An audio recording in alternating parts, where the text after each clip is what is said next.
Hi there, everybody. My name is Mike Branch. I'm the Vice President of Data and Analytics at Geotab, and I'm going to talk to you a little bit today about telematics and some important concepts that bridge this world of telematics and business, but as it relates to artificial intelligence. So buckle up. I've got a lot of material to go through today, but hopefully you guys get something really positive out of this. So, in this world today, we've got a ton of IoT devices circulating around us. We've got about 27 billion devices. So, for every one person, that's 3 connected devices on this planet. And as we, project out to 2025, it's looking like it will be closer to about 75 billion connected devices. So, for every one person, you're now looking at over 9 connected IoT devices. A lot of data is streaming in from these devices across the globe. And at Geotab alone, we've got we're connected to about 2 million commercial vehicles across the globe, and we're monitoring about 40 to 50 billion points coming in on a daily basis. So just a wealth of data. Big question is, so what? We've got a ton of data in, but half the time the problem is, what do I do with all of this data? So what that I've got, connected to billions and billions of points on a daily basis. What do I do? And there's a huge problem, I think, in that a lot of this data just isn't reaching the boardroom oftentimes. And so, you begin to question, why is that? Why isn't the power of all this data that's streaming into our ecosystem, why isn't it actually reaching the boardroom? And I think it boils down to a few different reasons. One is it's not on the executive's radar. So there could be a complete lack of visibility into the data. There could be a lack of awareness about the potential in that data. Or to, hey, you know what? The executive does know that this data exists, but there's a lack of time to do something about it, lack of expertise built in-house. And oftentimes what it comes down to is a lack of trust in the data. In fact, if you look at some recent studies, it was shown that about 67% of CEOs actually ignore insight coming from data, and they went with their intuition.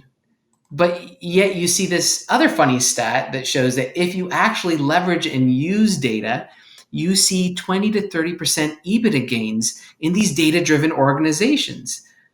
So it's a bit of a conundrum there that we're seeing. And we see the same thing in data and in telematics, right? But we have seen that if you pay attention to data, it actually does pay. So here's a quick study we did over the course of a 2-year time span, and we looked at small fleets of vehicles, so vehicles that were under 20. And we took that same cohort and followed them across a 2-year time span, and we looked at hazardous driving events, so harsh braking, hard acceleration, hard cornering, and we want to see what that pattern was over the course of those 2 years. And lo and behold, for these small fleets, there was no pattern until you start looking at the top 10% of small fleets.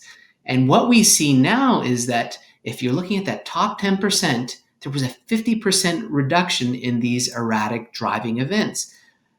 And what that shows me is that if you pay attention to data and actually leverage it, it can actually pay and be a huge benefit, in this case, for fleets in the reduction of erratic driving events. But how do we elevate with our data? What do we do to get this data from its raw state, these IoT devices, to being able to inform CEOs and at the executive level in the boardroom? I think first of all, you have to establish trust in the data, and you have to have this data maturity already built up.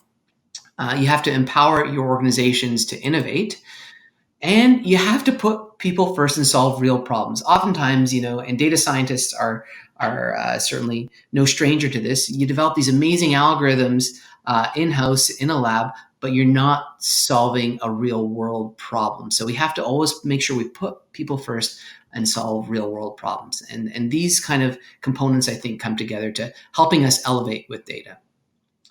As I was thinking about the maturity model for data, it almost comes back to looking at how we go through our individual lives, and we start off as babies and end up as as adults. And so I kind of related the maturity model for data to our evolutionary process as well. So at first, we start off in this infant phase. Everything is new and exciting. It's the same when you get data. You get brand new data into an ecosystem. It's new, exciting.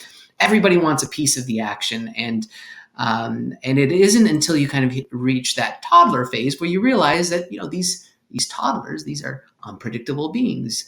They've got a mind of their own. And if you're not familiar with data, it may seem like it has a mind of its own. You have to understand all the little nuances that come to play. And it seems less exciting because it's so unpredictable. And so when, our toddlers reach a certain age, they eventually go to school. So, I've got a 4-year-old and he just hit school this year. And you take them and you educate them. You teach them about the boundaries. And in such a way with data, what we do is we somewhat take it to school. We apply data governance principles, right? So we want to make sure that the data knows its boundaries and that our staff is well educated in what they can and can't do with data. And then we reach this teenage phase where there's a little bit of overconfidence, right? Sometimes there's no thought given to the consequences of our actions as we're teenagers. And as I look at the development of the data maturity life cycle, and you look at AI that's being put in place, sometimes AI goes amok, and sometimes hiring decisions are made based on AI, and it's maybe unethical or biased towards male or female, depending on a training set that you do have. So there is this kind of overconfidence phase. We think we've got everything all sorted out. We've got a great model. Let's just put it into production. And unfortunately, sometimes there are consequences to those actions. And then we finally reach this adult phase. So you've been around the block a few times. You're quite mature. You're confident. And this is the stage we all want to get to, right? We want to make sure that as we go through this life cycle in trusting our data, you have to progress through these phases so that you have data that you can trust and you can act upon, such that if I'm at that board level, I can know that I can trust in the data. I'm not going to be relying on data that is at an infant phase. And at the heart of it all, we must all certainly consider privacy. Privacy is one of the first and foremost considerations you should have in mind, because we see it going amok. Back at the end of 2019, there was an expose looking at a lot of data from phones being misused. One data set, zero privacy. These are what the headlines are showing in this case, right? We had the notion of foot traffic in and around the Pentagon. There was, a case where somebody was working for, I believe it was Microsoft, and they went home to Microsoft, home to Microsoft, home to Microsoft every day. Then all of a sudden, they went home to Amazon, then home to Microsoft, home to Microsoft. And what you realize is that somebody was, about to leave their job. So we must have privacy at the heart of it all. And what we try to employ, certainly at Geotab, is looking at privacy as the heart and foundation for everything that we're working on, that we're doing. We imply things like privacy impact assessments and motivated intruder attacks. So even when you're looking at data at aggregate, there's capacity, if not done correctly, to re-identify. So these are things that we're constantly looking at. And privacy must be at the heart of everything that you're doing from a data perspective. And that then translates into how your AI will function and work as well. So how do you now empower your organization to innovate through artificial intelligence? There are similarities to the traditional software development lifecycle, traditional software development, but there are some nuances when it comes to working with AI as well too. And it's not necessarily an easy or straightforward thing, but I thought I'd impart some of the things that we've learned throughout the course of the years on how you can empower your organization to innovate through AI.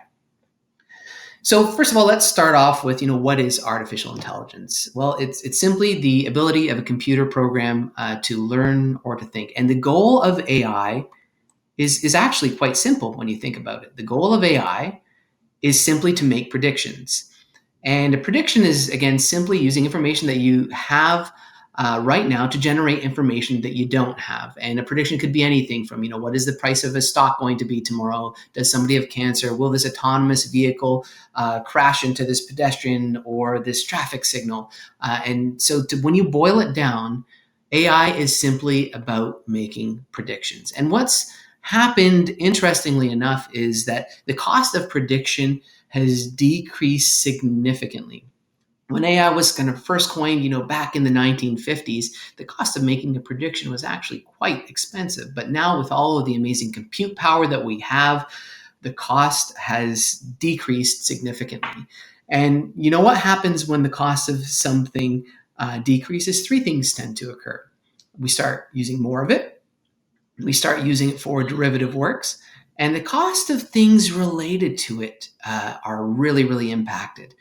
And what ends up happening when all three of these ingredients come together is that disruption ensues, right?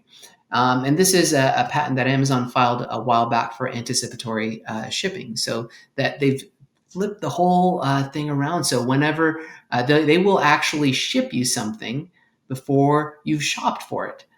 So they've gotten so good at predicting when you will need something, they can ship it to you before you've even shopped. So they've changed the whole ship to shop the notion of shopping for something and shipping it to you, and reverse that. So disruption ensues. So really interesting when you look at the economics of AI and predictions and where we've come.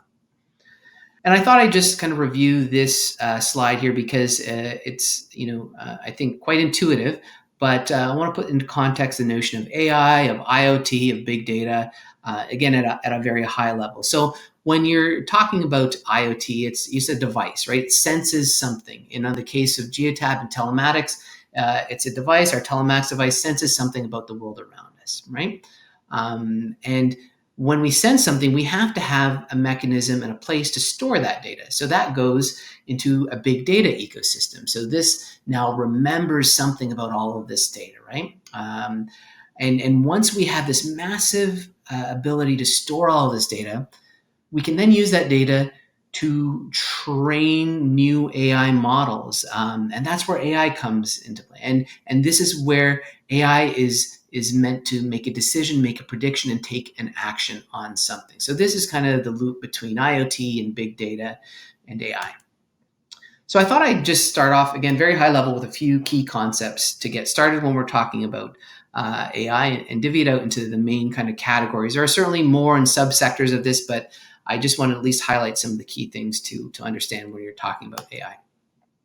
So there's this first notion of AI when we're talking about different kinds of models. It's called unsupervised learning. And unsupervised learning is really all about creating clusters. And a cluster might be something like, customer segmentation. I want to automatically, from all of this data, figure out where my high value customers are, where my low value customers are. So unsupervised learning, taking a bunch of data, creating clusters. You don't need to have any kind of truth data or label data, which is what you need for what's called supervised learning.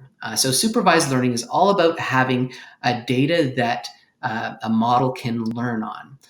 And there's so many different applications for this, and this is used predominantly. So when you hear people talking about label data and truth data, they're really talking about supervised learning.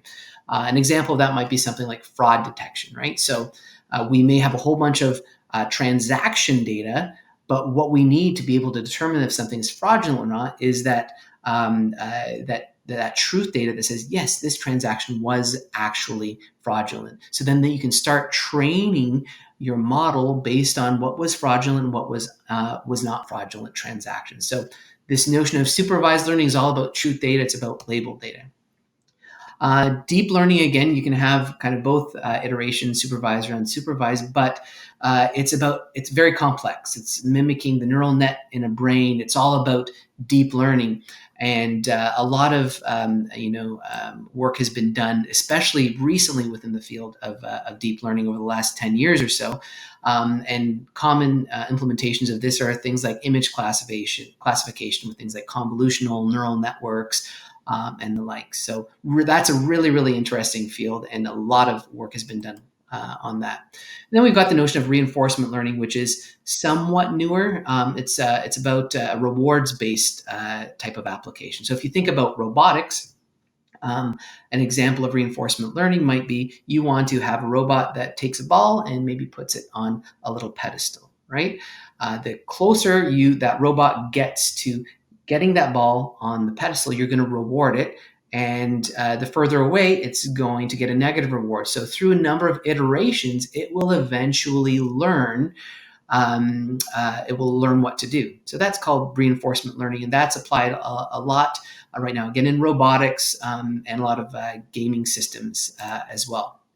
And then we've got the notion of natural language processing, which kind of goes across the board for a number of these different areas. And these are things like chatbots, sentiment analysis, and that kind of thing. So again, there are so many different subsectors to each of these areas, and so much is popping up on a daily basis.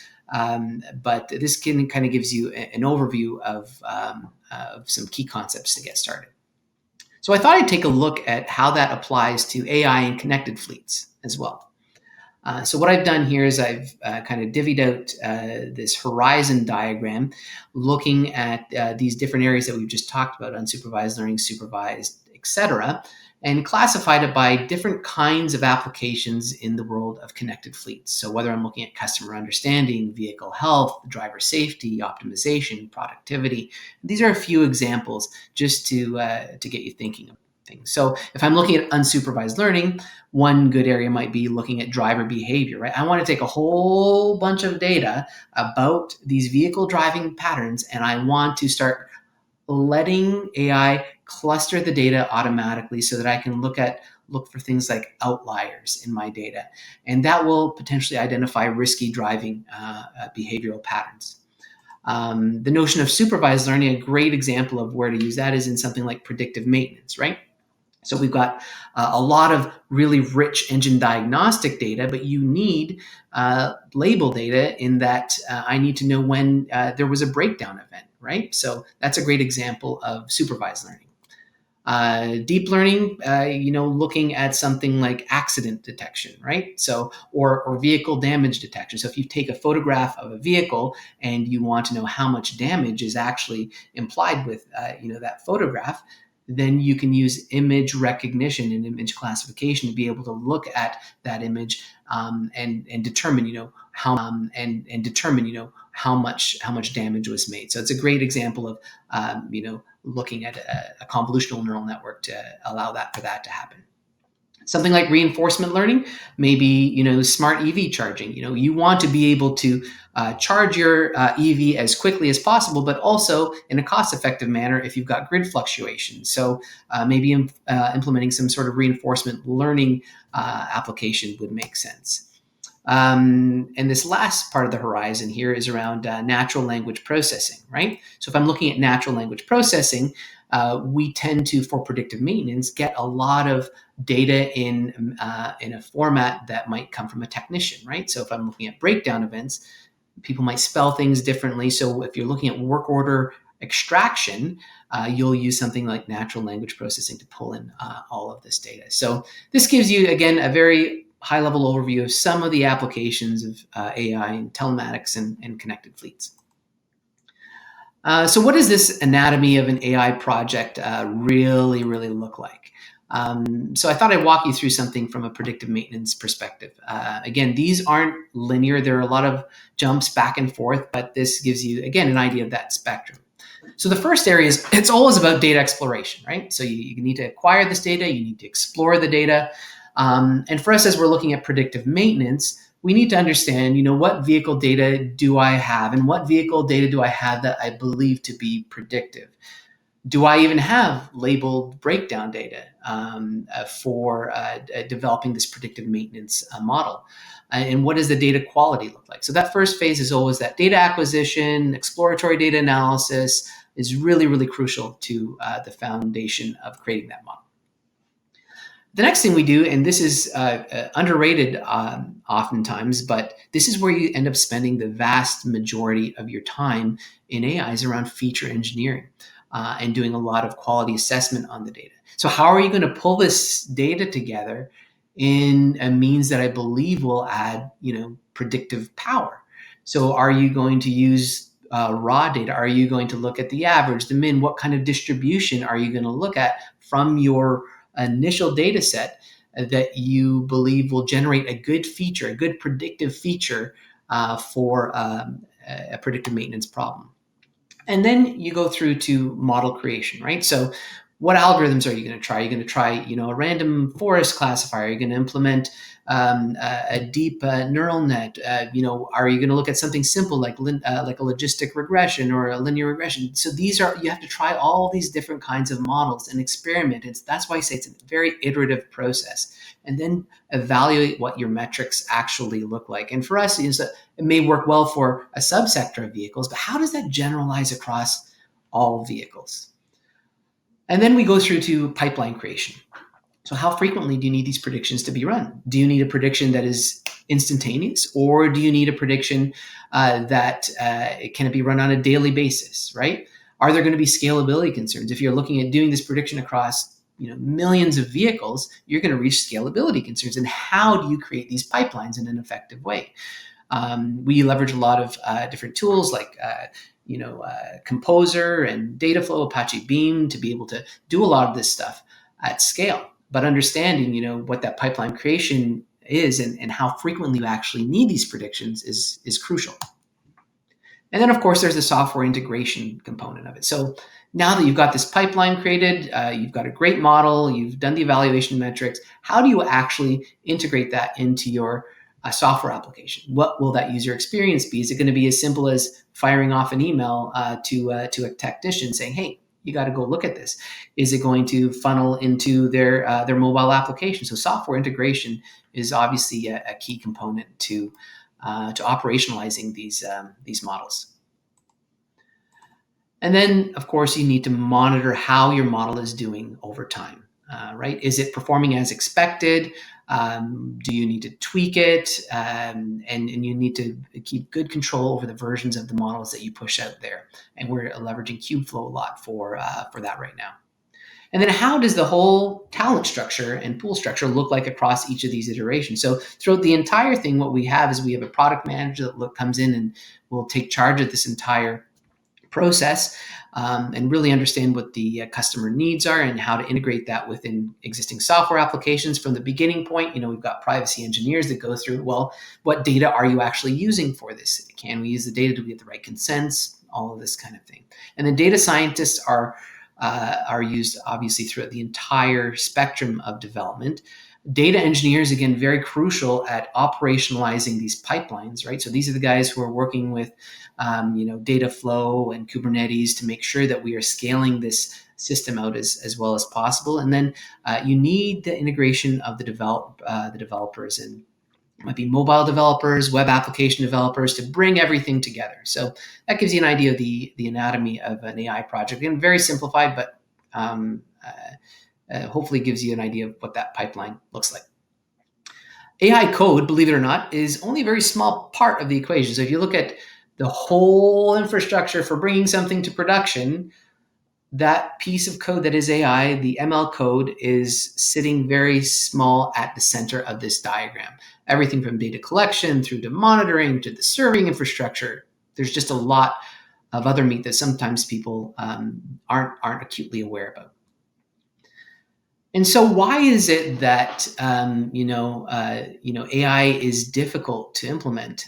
There are a number of different reasons. I think you have to really assess: is the organization you're with, are you ready to implement an AI project? And I think it comes down to three core things: data, your talent, and your culture at the organization. So, from a data perspective, do you even have sufficient data to do something? What does your data quality look like?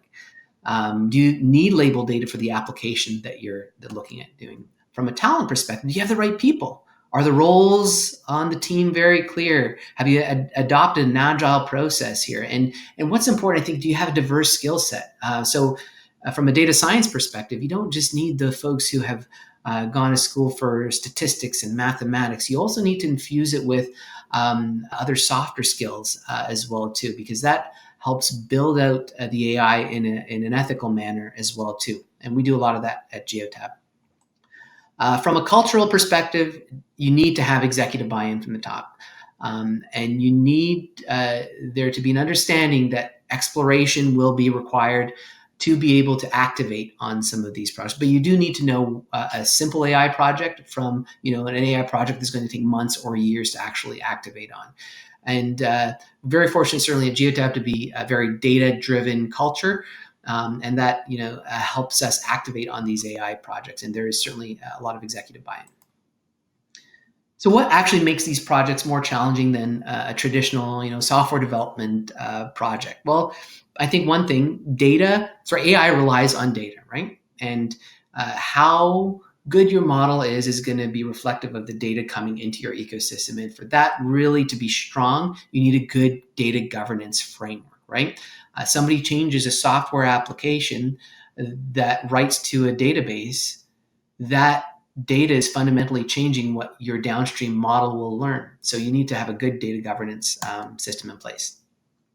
There's a significant time spent in exploration of data. And as I mentioned on the previous slide, you need to be able to determine what a simple AI project is that is lower risk and that will take days or weeks to implement versus something that's more complex that will take months or years to implement. That's absolutely crucial. There is a talent shortage across the globe, I think. Data science has certainly caught up, I think, within the last at least 5 years, but the realm of data engineering hasn't quite caught up yet. There's still a little bit of a gap there, but we're finding that traditional software developers are able to pick up the field of data engineering quite readily and act as a really, really good complement to the team. Moving things to production. When is a model good enough to push out there? It's not an easy decision, but needs involvement both from the data scientists, from the business community. And because if you leave it to the data scientists, they're going to wait until it gets to 99.999% accuracy, right? Which may be needed in some cases. In other cases, a lift that gets you to something that is a lot less than that will be huge, depending on the business need. And then, of course, at the top of the pyramid here, we've got ethics and explainability, right? How well do you need to be able to explain what's going on within this black box, which is AI? That will determine which model you use, and oftentimes, especially when we're dealing with situations which either grant somebody the right or access to do something, or situations that restrict them from being able to do something. The notion of explainability is absolutely crucial. We can't just have things going into an AI black box and coming out without any level of explainability on what was important to be able to, for the AI to make that decision or that prediction. So what I thought I'd do is we've talked a little bit about some of the concepts around AI. I thought I'd talk just about a couple real world stories of building blocks that we've created that have allowed us to power some really powerful AI solutions. And the first story I'm going to talk about is one that has to do with looking at a municipality. So story number one is, I'm somebody in traffic engineering. I'm a municipality. I receive complaints on a daily basis from the community about signal timing along specific corridors, but we're lacking ongoing real-world insight to help make those needed adjustments. So what we did is we in order to tackle this problem, we explored it through the creation of building blocks. And I always like with my team to focus on creating building blocks that allow us to build for the future. So what do we have to play with? We have over 2 million connected vehicles, anonymously at aggregate. And we've got the basics of the data. We've got GPS data, we've got engine data, we've got accelerometer data, et cetera. So that forms our base layer. And then what we're doing is we're creating derivative building blocks on top of that, right? So derivative insights like, what does an intersection look like? What is weather associated with these? So we've taken all this raw data and, in the engine computer, I'm maybe taking in, the windshield wiper activation to give me an idea of whether it's raining in a specific area. So at aggregate, we're creating these building blocks that tell us some derivative insight. And then we're creating applications on top of that. So if you're going to go from 1 to 3, every single time, it's going to take you so long to push out these applications. You need to start with 1, do 2, create these building blocks such that when you create these applications, you're creating off of these building blocks, and it accelerates your road to innovation leveraging AI. So here's the example I'm going to show you, right? It's our intersection insights piece. And to give you an idea about the problem, when you look at an intersection, if you look at it on Google Maps or OpenStreetMaps, it's typically defined usually just a few different nodes, right? That's not nearly enough to grab the insight that we need. So here's an example. If you were to just take data from individual vehicles around a specific geography and intersection, this is what you would get. Again, it doesn't give you a good geometry of that intersection. And to really fundamentally understand what's going on within an intersection, you need to understand the full geometry. So what we did is we applied AI to and created a model that allowed us to detect what is part of an intersection, what vehicle behavior is, and what isn't. Because you can have people at an intersection, commercial vehicles fixing a traffic light, somebody parked in a nearby parking lot. So we need to fundamentally understand who's coming through the intersection and who isn't. And what that then allows you to do is have a building block of intersection insight so that I can now tell if I'm in a downtown core of a city, is somebody waiting at intersection A, intersection B. It helps me understand left turns versus right turns versus U-turns at these intersections. Look at wait times, really, really powerful stuff, such that we can look at how far back people are waiting and all sorts of really interesting things. And this then creates the building blocks that go into creating an application. And we did this for the Regional Transportation Commission in Vegas, whereby you can go through and using this aggregate insight now, we can look at the performance of different intersections. I can do everything from looking at a specific intersection to what I'm going to show here is looking at traffic corridor analysis, right? I can select a few different intersections. And then what I can do is I can specify my entry position, my exit position, and then I can run an analysis over a specific time range, and I can look at, what is the 85th percentile travel times in different areas. I can zoom into, specific intersection and then look at all sorts of really interesting metrics having to do with that intersection in terms of stop times, average speeds, all this kinds of things, right? But these were, again, based on building blocks, such that if I had to go from that individual raw level data all the way through to creating this application every single time, my speed of innovation just isn't going to be there. Okay, so story number 2, fleet management and finance want fuel efficient vehicles for their fleet. Who doesn't, right? So they want to know how they compare when they're benchmarked against peers. That gives them an idea of how they're doing versus their others, and also what options might there be for electric vehicles. So how do you go about doing this in understanding? So again, this comes back down to concept of building blocks, right? So we use building blocks to create a world of like vehicles. And in this world of similar or like vehicles, we look over 100 different dimensions, right? So we're looking at everything from vehicle vocation, which is, again, something that a building block we had already created, right? We created machine learning models that tell us different driving patterns of vehicles. Am I a hub and spoke delivery vehicle? Am I a long haul vehicle? Am I a courier door-to-door type vehicle? So the building blocks that went into this model, this world of like vehicles, vehicle vocation, the geography that the vehicle is driving in, the speed profile of the vehicle, and a lot of vehicle-based characteristics like the type of vehicle, the horsepower, the weight class, engine displacement, all these kinds of things. So we end up creating this world of like vehicles, and it ends up in this kind of embedded space monstrosity, right? And if you're looking at this, what you're looking at, each individual point there is reflective of an individual vehicle.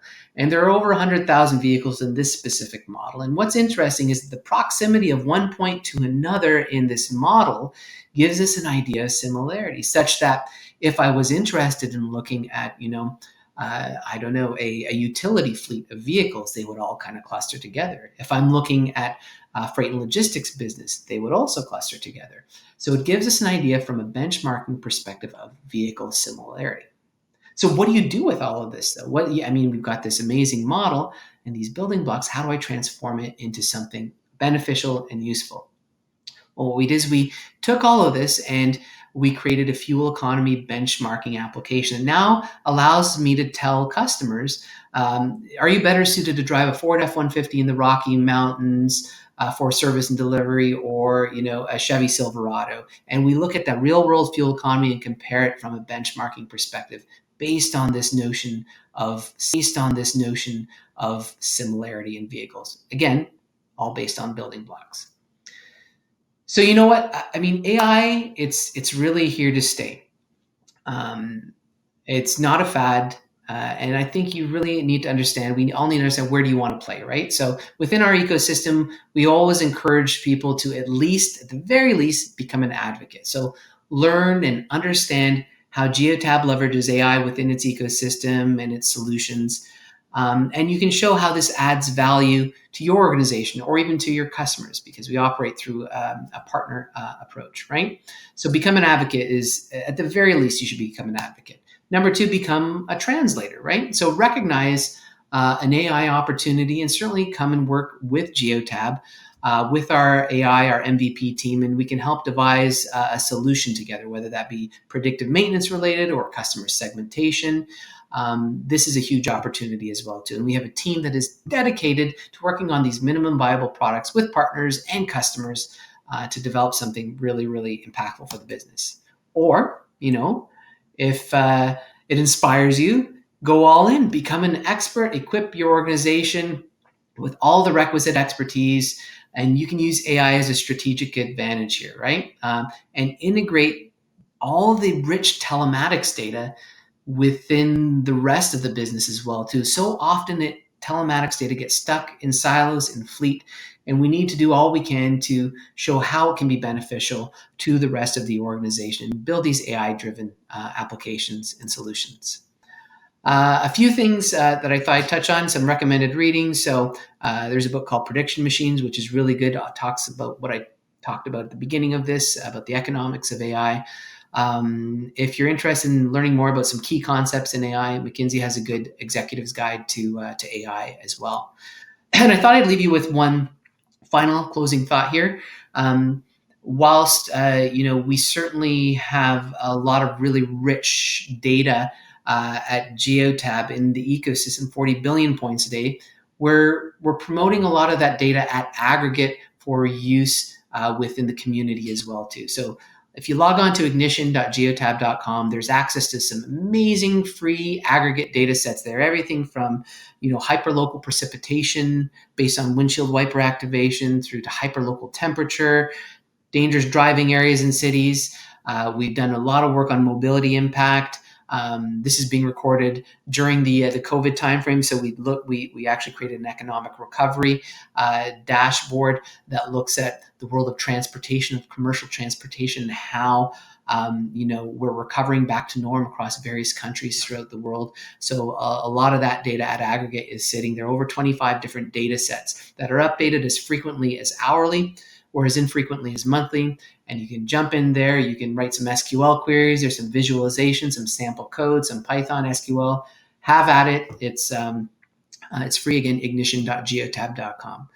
So with that, hopefully this is, you've learned a little bit about how to look at data and AI as it comes to looking at the world of telematics and some potential business opportunities that could exist as well downstream. So with that, please, certainly look at the data that you have, and hopefully these are some tools that you can use to help you in your arsenal and really understand the power of AI and connected vehicles.